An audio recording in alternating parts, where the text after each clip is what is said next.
ಕೋಲಾರ ತಾಲೂಕಿನ ಬೆಗ್ಲಿ ಬೆಣಜನಹಳ್ಳಿಯಲ್ಲಿ ಓಂ ಶಕ್ತಿ ದೇವಾಲಯದ ನೂತನ ಕಟ್ಟಡದ ಉದ್ಘಾಟನಾ ಸಮಾರಂಭ ಮತ್ತು ಓಂ ಶಕ್ತಿ ಕಲಶಾರಾಧನೆ ಹೋಮಗಳು ಶ್ರದ್ಧಾ ಭಕ್ತಿಯಿಂದ ನಡೆಯಿತು.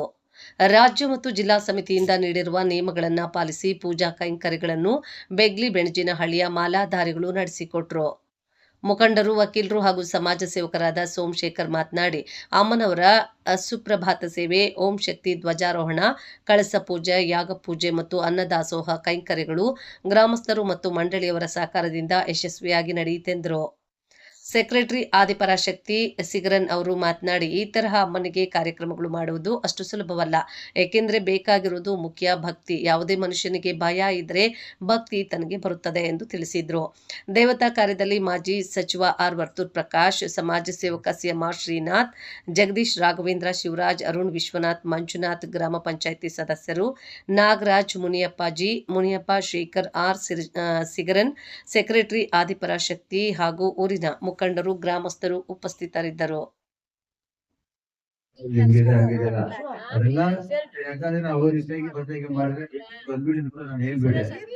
ಆದ್ರೆ ಯಾಕೆ ಸಮಸ್ಯೆ ಹಂಗೆಲ್ಲ ಇರುವುದನ್ನೇ ಇಟ್ಕೊಂಡ್ರೆ ಹೆಂಗೆ ಮಾಡ್ಬೇಕಂತ ಅದ್ ಮಾಡಿದ್ದಾರೆ. ಮೇಲ್ಮರೆತು ನಾಗೇಶ್ವರ ಶಕ್ತಿ ದೇವಸ್ಥಾನ ಮಾತ್ರ ಈಗ ನಮ್ಮ ಕೋಲಾರ ಜಿಲ್ಲೆಯಲ್ಲಿ ಒಂದು 270 ಮನೆಗಳಿದೆ. ಇದು ಮಾತ್ರ ಬೆಳೀತಾ ಹೋಗ್ತಾನೆ ಇದೆ.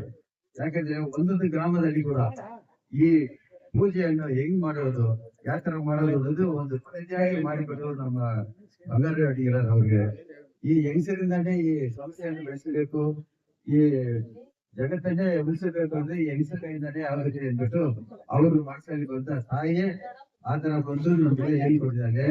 ಇನ್ನೊಂದು ಅವ್ರು ಹೇಳ್ಕೊಟ್ಟಿದ್ದಾರೆ, ಮೇಲ್ಮರೆದು ತಾಯಿ ಮಾತ್ರ ಅವ್ರು ಪೂಜೆ ಮಾಡ್ಬೇಕಂದಿಲ್ಲ. ಮೊಟ್ಟ ಮೊದಲಾಗಿ ಮಾತಾ ಪಿತಾ ಗುರು ದೈವ ಆತರ ಹೇಳುವಾಗ ನಮ್ಮ ಅಪ್ಪ ಅಮ್ಮನ ಬಿಟ್ಬಿಟ್ಟು ದೇವಸ್ಥಾನವಾಗಿ ಕೈ ಮುಗಿದ್ರೆ ಏನೇ ಪ್ರಯೋಜನ ಇಲ್ಲ. ಮೊದಲು ನಾವು ಮರ್ಯಾದೆ ಕೊಡೋದು ನಮ್ಮ ಅಪ್ಪ ಅಮ್ಮ ಕೊಡ್ಬೇಕು. ಆಮೇಲೆ ನಮ್ಗೆ ವಿಜಯ ಕಲಿಸಿ ಕೊಟ್ಟಿರುವ ಗುರುವನ್ನು ನೆನೆಸ್ಕೊಳ್ಬೇಕು. ಈಗ ಈ ಮಹಿಳೆಯರೇ ಕೂತ್ಕೊಂಡು ಈ ಕೆಲಸ ಎಲ್ಲ ಮಾಡೋದಕ್ಕೆ ದೇವಸ್ಥಾನ ಒಳಗೆ ಹೋಗಿ ಪೂಜೆ ಮಾಡಕ್ ಕೂಡ ಯಾವ ದೇವಸ್ಥಾನದಲ್ಲಿ ಅದು ಪರ್ಮಿಷನ್ ಇಲ್ಲ. ಆದ್ರೆ ನಮ್ಮ ತಾಯಿ ಬಂಗಾರ ಅವರು ಬಂದು ಹುಟ್ಟಿದ್ರೆ ಹೆಂಗಸರಿಗೆ ಕೊಟ್ಟಿದ್ದಾರೆ. ಅದಾದ ಮೇಲೆ ಮನೆ ದೇವರದ್ದು ಇದೆ. ನಮ್ ಬಂಗಾರ ಹೇಳ್ಕೊಟ್ಟಿದೆ, ಅದು ಮನೆ ದೇವರು ಪೂಜೆ ಮಾಡಬೇಕು. ಆಮೇಲೆ ಇಷ್ಟ ದೈವ ನಮ್ಗೆಲ್ಲ ಈಗ ಇಷ್ಟ ದೈವ ಅಂದ್ರೆ ಮೇಲ್ಮರೆದು ಆದಿಪರಾಶಕ್ತಿ ಇದೆ.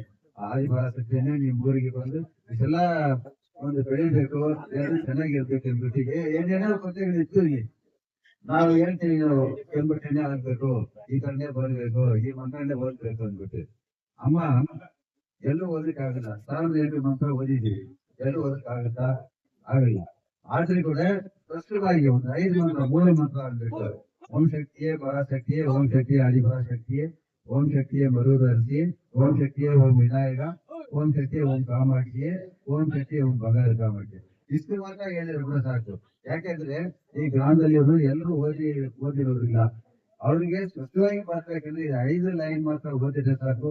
ಬೆಳಿಗ್ಗೆ ಎದ್ದು ಸ್ನಾನ ಮಾಡಿ ಬಂದು ಗುರು ನೋಡಿಂದ ಅಮ್ಮ ನೋಡಿ ಓದಿರೋದು ಸಾಕು. ಈ ಮಂತ್ರವನ್ನ ಅದು ಫಲ ಇರುತ್ತೆ. ಆ ಫಲ ಸಿಗ್ಬೇಕಂದ್ರೆ ಈ ಭಕ್ತಿ ಇರ್ಬೇಕು. ಆ ಭಕ್ತಿ ಕೂಡ ಭಯದಿಂದ ಇರ್ಬೇಕು. ಭಯ ಇದ್ರೆ ಭಕ್ತಿ ಇರುತ್ತೆ. ಭಕ್ತಿ ಇರೋರಿಗೆ ಮಾತ್ರ ನ್ಯಾಯವಾಗಿ ಧರ್ಮವಾಗಿ ನಡೀಕೆ ಹೋದ್ರೆ ಸಾಧ್ಯ ಇದೆ. ಇದೆಲ್ಲ ಯೋಚನೆ ಮಾಡಿದೆ ನಮ್ಮ ಬಂಗಾರವರು. ಈ ಯಾಗ ಸಮಿತಿಯವರ ಮೂಲಕ ಏನೇನು ಮಾಡಬೇಕು, ಯಾಕೆ ಪೂಜೆ ಮಾಡಬೇಕು ಅದೆಲ್ಲ ಹೇಳ್ಕೊಟ್ಟಿದ್ದಾರೆ. ಈ ಭಕ್ತಿಯಿಂದ ಶ್ರದ್ಧೆಯಿಂದ ಮಾಡಿದ್ದೀವಿ. ಎಲ್ಲರಿಗೂ ಈ ಊರಲ್ಲಿ ಈ ಕಾರ್ಯಕ್ರಮ ನಡೆಸಲಿಕ್ಕೆ ಸಹಾಯ ಮಾಡಿರುವ ಎಲ್ಲ ಸಂಘಟನೆಗಳಿಗೂ, ಇನ್ನು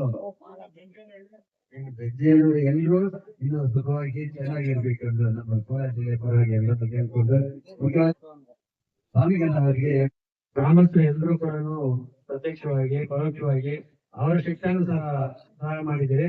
ನಿಮ್ಮ ಇಚ್ಛೆಯಂತೆ ಆ ದೇವರ ಇಚ್ಛೆಯಂತೆ ದೇವಸ್ಥಾನ ಆಗಿದೆ.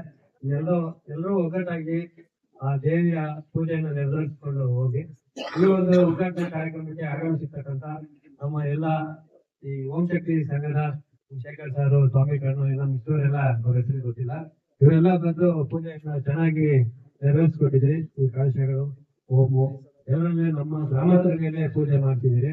ಗ್ರಾಮಸ್ಥರು ಇವತ್ತು ಸಂತೋಷವಾಗಿ ಇದ್ದಾರೆ. ಈ ಕಾರ್ಯಕ್ರಮವನ್ನು ಯಶಸ್ವಿಗೊಳಿಸಿದ ಎಲ್ಲ ನಮ್ಮ ಓಂ ಶಕ್ತಿ ಸಂಘದ ಪದಾಧಿಕಾರಿಗೆ ವಂದಿಸುತ್ತೇನೆ ಈ ಸಂದರ್ಭದಲ್ಲಿ. ಹಾಗೆ ಈ ಕಾರ್ಯಕ್ರಮಕ್ಕೆ ಕಾಂಗ್ರೆಸ್ ಎಲ್ಲರೂ ಆಗಮಿಸಿದ್ದೀರಿ, ಪ್ರತ್ಯಕ್ಷವಾಗಿ ಪರೋಕ್ಷವಾಗಿ ಎಲ್ಲರೂ ಸಹಕಾರ ನೀಡಿದಿರಿ. ಎಲ್ಲರಿಗೂ ನನ್ನ ವಂದನೆಗಳನ್ನ ಈ ಸಂದರ್ಭದಲ್ಲಿ ಹೇಳ್ತೀನಿ. ಇಷ್ಟು ಹೇಳಿ ಮಾತು ಮುಗಿಸ್ತಾ ಇದ್ದೀನಿ.